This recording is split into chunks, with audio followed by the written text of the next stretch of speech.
Et le référendum, on en parle beaucoup dans les médias, mais aussi dans les livres. Les sorties d'ouvrages sur le thème se sont multipliées ces derniers jours. Océane a plongé son nez dans certains de ses bouquins. C'est l'édito.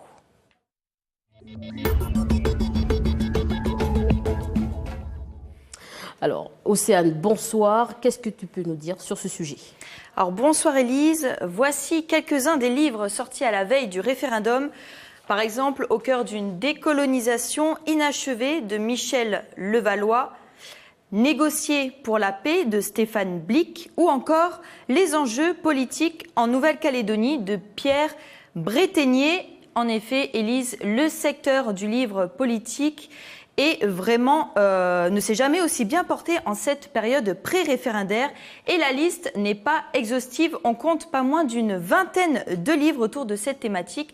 Depuis plusieurs mois, on assiste à un véritable phénomène sociologique dans un pays où chasse, pêche et sport sont d'ordinaire les vrais marqueurs culturels. C'est un peu, Élise, comme si les experts de tout poil se portaient au chevet de la Nouvelle-Calédonie pour délivrer avec enthousiasme leur ordonnance. Alors, le pays serait-il l'un des derniers laboratoires d'expérimentation dans le domaine institutionnel et économique? Peut-être. On assiste en tout cas à un foisonnement d'idées, d'hypothèses et d'analyses qui alimentent le débat public. Cet engouement appelle plusieurs remarques. Assiste-t-on à un simple phénomène d'opportunité, amplifié par la facilité avec laquelle on peut aujourd'hui s'auto-éditer?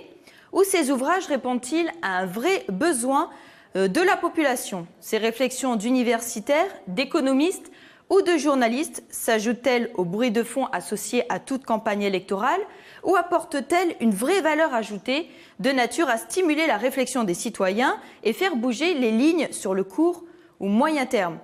Évidemment, vous serez rare à lire un livre de A à Z comme ça, mais alors que les réseaux sociaux charrient quotidiennement des réactions militantes épidermiques et des commentaires plus ou moins pertinents, se plonger dans ces livres s'inscrit dans cette logique du penser long, cher à Michel Rocard et dont le pays a forcément besoin.